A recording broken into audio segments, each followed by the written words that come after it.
शायद कहते बहुत दुख दुख दुख की खानी तब बची हो जब राम ही जानी। जिसने राम को जान लिया, जिसने राम को पहचान लिया, वो संसार दुख से बच गया। आज देखो राम का उत्सव घर घर में, गांव गांव, नगर नगर सब जगह मनाया जाएगा। हमारे प्रधानमंत्री जी कहे 22 तारीख को उद्घाटन, और अभी से वहां सारी व्यवस्थाएं हो रही थी। हम नवरात्रि में गए थे वहां, तो 3 दिन वहां रहे। हमने वहां का व्यवस्था और वो सब देखो, अभी तो आप सब टीवी में देखते हो। और प्रधानमंत्री जी देश विदेश के लोग कहते हैं हमको बुलाओ, हमको बुलाओ, बोलो। और कितने लोग आएंगे हम आप कह नहीं सकते हैं। इतनी बड़ी व्यवस्था है और इतना वहां सब देखने लायक है। ये भगवान राम आप अयोध्या में बोले उनका प्राण प्रतिष्ठा, ये तो एक प्रतीक है, प्राण प्रतिष्ठा उनकी, परंतु एक निमित्त है। जैसे ये निमित्त है तब तो हम आप आए हैं। बिना निमित्त के आपको बैठाए कोई धूप में बैठे, ऐसे तपस्या हो रही है। ये सब निमित्त के कारण है। तो जो भगवान राम जिनको हम कहते हैं उनका 22 तारीख को प्राण प्रतिष्ठा है। और वो राम कौन है?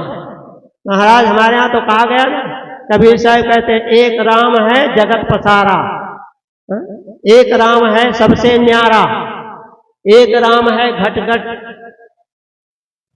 एक राम है घट घट बोले, सबके शरीरों में वही राम बैठा। और एक राम जगत से न्यारा है, एक राम दशरथ का बेटा, एक राम महाराज दशरथ जी का बेटा भी था। परंतु जिनको हम कहें कि वो राम चले गए, तो क्या वो राम चले गए तो हम आप नहीं जाएंगे? हम आप भी जाएंगे, परंतु कौन चला गया?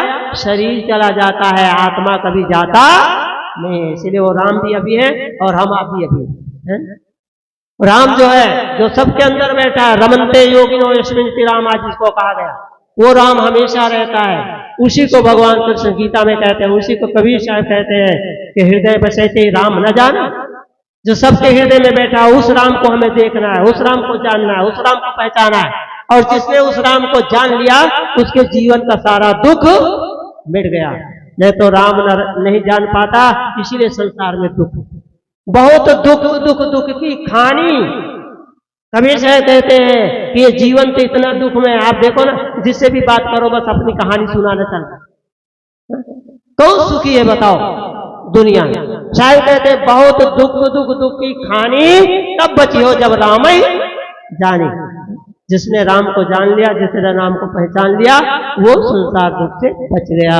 हमारे संत तो इतने उदार हैं, हजारों साल पहले, अभी नहीं हजारों साल पहले कह गए हैं। क्या कहा है? सर्वे भवन्तु सुखिना। उन्होंने ये नहीं कहा कि भारत सुखी और पाकिस्तान दुखी हो। सर्वे भवन्तु, सर्वे भवन्तु मतलब सब आ गया। जो आज लड़ रहे हैं वो भी आ गए, जो नहीं लड़ रहे वो भी आ गए। तो सर्वे भवन्तु सुखिना, सर्वे सन्तु निरामया, सर्वे भद्राणि पश्यन्तु मा कश्चित् दुःख भाग भवेत्। बोलते सपने में भी किसी को दुख ना हो। ऐसे महापुरुषों का आशीर्वाद हमेशा रहता है। इसलिए आप लोग सब लोगों ने बहुत सुंदर महापुरुषों के विचारों को श्रवण किए।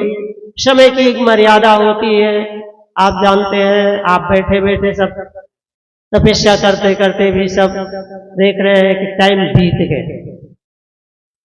समय सब लोग प्रतीक्षा किसी की नहीं करता, हमें आपको समय की प्रतीक्षा करनी पड़ती है। इसीलिए कबीर साहब की ये साखी आप सब जानते हो कि काल करे सो आज कर, और आज करे सो अब, पल में परलय होएगी तो गौर करोगे कब। बोले जीवन का कोई भरोसा नहीं है, कब जीवन बीत जाएगा कोई जानता भी नहीं। अभी हमारे शैलेंद्र साहब बतलाए कि बाथरूम में चड्डी पहन रहे थे तो चड्डी आधी रह गई और आधे में चले गए। बोलो सदगुरुदेव की राम नाम सत्य हो गया। तो जीवन कब बीत जाए किसी को पता नहीं है। क्यारे फूटे कहीं न सकाया तो पंखी जानो मेड़ो। कहते कब ये शरीर छूटेगा किसी को कोई भरोसा नहीं है। संतों ने तो बहुत कहा है, क्या भरोसा है इस जिंदगी का, साथ देती नहीं ये किसी का। समा बुझ जाएगी जलते जलते, समा बुझ जाएगी जलते जलते। दम निकल जाएगा आदमी का, क्या भरोसा है इस जिंदगी। ये शरीर कब समाप्त हो जाएगा कोई पता नहीं। इसलिए संत महात्मा हमारे साहब ने इतना प्रयत्न करके इस संत महापुरुषों के और आप सबके भक्तों के दर्शन, ये बहुत बड़ा सौभाग्य है जो ऐसा अवसर मिलता है। ये समय नहीं मिलता, इतना टाइम लोग अपना छोड़ छोड़ के, काम छोड़ छोड़ करके और यहाँ पर पधारे, तो हर काम समय से ठीक रहता है। आप देखो संत महात्माओं ने बहुत सुंदर सब विचार दिया और हमारे शैलेंद्र साहब जी बहुत सुंदर विचार दिए कि भाई सब काम चेतनता से होता है, राम से होता है, और राम बिना कुछ भी नहीं होता। इसलिए समय घड़ी की मर्यादा है और 1 बजने वाला है, इसलिए मैं अपनी वाणी यही विराम दूंगा। आप सबको संत महापुरुषों के द्वारा बहुत बहुत शुभ आशीर्वाद, मंगल हो, कल्याण हो, ये शुभ वचनों के साथ हम अपनी वाणी को विराम देते हैं। हमारे साहब विराजमान है, आगे का क्या योजना है वो सारी बात बतलाएं।